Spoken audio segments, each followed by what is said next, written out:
and we will be there in your ear holes, giving you soothing words of cricketing wisdom. Stop now. So, hello and welcome back to the Cricket Nerds podcast. Well, here we are, boys.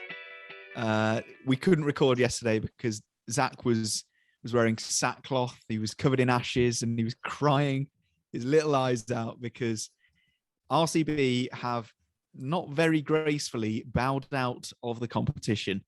They were, what's the right way to say it?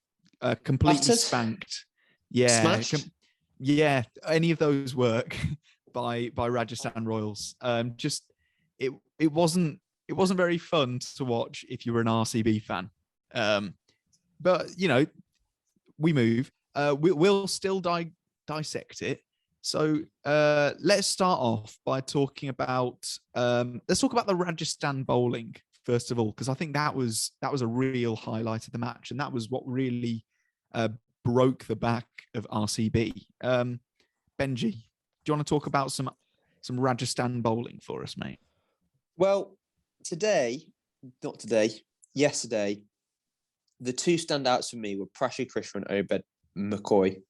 That right arm, left arm combination, I think they just bowled really well. Trent Boult bowled a few good ones over at the top, got a wicket later on, didn't he? But set the tone a bit. But then, yeah, it was really about Prashi Krishna and Obed McCoy who really turned the screw. Both of them went for under sixes and picked up three wickets apiece, and the wickets that they both picked up were very big scalps. So like Kohli, Karthik, Hasaranga, Duplessis, Lomra and Patel, like it was a good bowling day from those two. Interestingly, our Heroes 11, Yuvendra Chahal, had a bit of a stinker and was taken to the cleaners, specifically by Rajat Patidar, who actually looked really good, but he was sort of the only shining light in that what was otherwise quite shaky batting from RCB.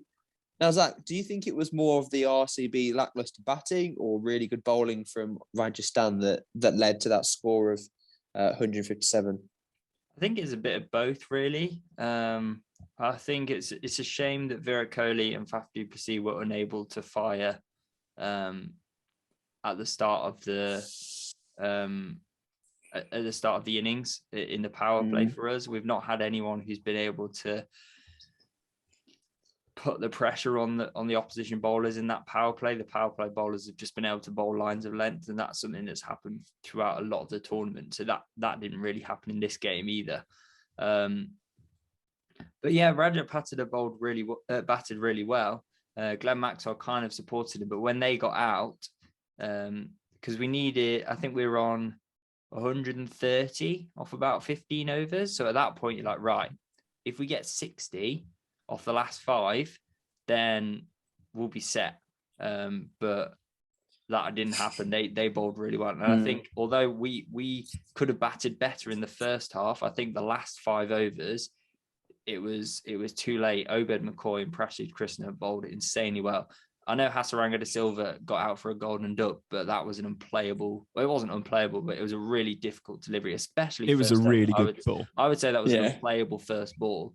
And so, yeah, it was a mixture of us not really putting pressure on the opposition, and also Rajasthan bowling very well and not allowing RCB to get the better of them. But then we were kind of switched into the Rajasthan innings, and Jos Buttler, I think we've seen it time and time. Well, we have seen it time and time again for England, and we've seen it this season with Rajasthan Royals, that he doesn't get affected by pressure when he's in the match-winning situation. He's used to it. He's done it so many times in the past few years that he's just a natural at it, and he batted insanely well to win the game. James, you enjoyed watching Buttler? I did very much. Yeah, I was watching it with you, and Zach was like, he wasn't wanting to look at any of the replays. He could barely watch because obviously he was very invested in the game. I was just enjoying it for good cricket, so I was loving watching Buttler. Yeah, he looked really fluid, and it's something to be really optimistic about for Rajasthan actually. because, so towards the latter end of the group stages, Butler, he wasn't looking like himself. Certainly wasn't looking like the Butler that had played the first few games, because he was struggling to get himself off the mark. He was struggling to get himself going. But this game, he came out with some real intent. And he was absolutely amazing. But I think credit does need to go to Yashavi Jaiswal, because he really set the tone of Mohammad Siraj's first over, because there is quite a lot of pressure, even when you're chasing a relatively small total. With that first innings, that first over from Mohammad Siraj, if that had been a tight one, if that had got a wicket, that would have been, RCB instantly in the game and fired up. But because he just completely dismantled Mohammad Siraj in that over, I feel like that really set the tone, and that got Butler going a bit as well. It was really rough from an RCB perspective, but it was absolutely outstanding to see Jos Buttler, and I'm glad he got another century, because he deserved it the way he played. And the fact that he's equaled Kohli's record now is testament to how amazing he is, and how amazing he's been this season. You know what it is too? What it's too? As an English fan, as like an England T20 fan as well, it's really positive. I think the England side going into that T20 World Cup later on this year, I'm really excited about, because we've got the likes of Butler, Bairstow, Livingston, who've all shone, I'd say, in the IPL. They've all played and held their own. They're probably one of the ones that didn't quite make it was Chris Jordan, who we spoke about in that last video. But it's exciting. I was at the T20 Blast yesterday, and it was really good. It was very entertaining seeing some world-class players playing there as well. The batting did, as you say, James, look really good from my understanding. As I say, it was pretty much the Jos Buttler show, wasn't it? But I mean, Shahbaz Ahmed wasn't good, was he, today or yesterday? No, he didn't really. He and Mohammad Siraj didn't really deliver. They just got pummeled all over the place, really, by Butler and Jaiswal. But then, even though they were walking to the win, Josh Hazlewood bowled incredibly well. Hasaranga de Silva bowled incredibly well, and those two have done good all tournament, really. Glenn Maxwell also put in a good performance. So there's positives. There's lots of positives for RCB, and I'm like, although it's disappointing they didn't get through to the final. Obviously, that's disappointing. There's so many good things that have happened this tournament for RCB. We've managed to get past what we haven't done the previous two seasons, which is getting through that first eliminator. So we've got one step further. Yeah. So, and there are definitely reasons to be cheerful. And also, you've got the likes of Rajat Patidar, who's shown promise. Lomro as well at times. Dinesh Karthik's had a standout season. So there's lots of good that has come out from RCB this season. And Rajasthan Royals, they're a really good team. If I was to lose to anyone, if Royal Challengers was to lose to anyone, Rajasthan Royals, I don't mind that as much. If it was Mumbai Indians or Chennai Super Kings, it would be a different story, because that's a common occurrence. So yeah, I'm quite happy with how we've played this tournament. So yeah, just not enough. It sets us up for a really exciting game tomorrow now, as we're recording, between the Gujarat Titans and the Rajasthan Royals. They've looked like the best two teams in the tournament this season. Interesting that we've likened Gujarat to the Rajasthan of 2008, and also with the whole Shane Warne legacy going on, it would be nice if Rajasthan could win it for him almost. And I imagine that win would be dedicated to the late great Shane Warne. But yeah, tomorrow, what do we think, boys? Let's have some predictions. There we go. Got the word out.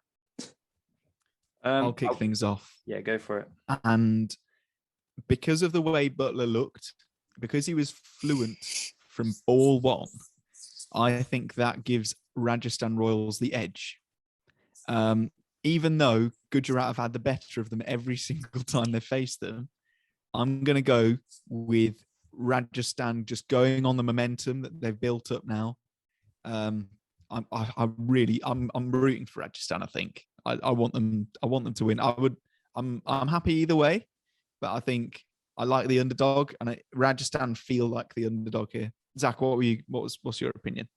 I also want Rajasthan to win. I think they have done really well this season, and especially Jos Buttler at the top. I think he has been incredible for them in terms of putting them on winning ways, and they've not had it easy over the last few seasons, Rajasthan Royals.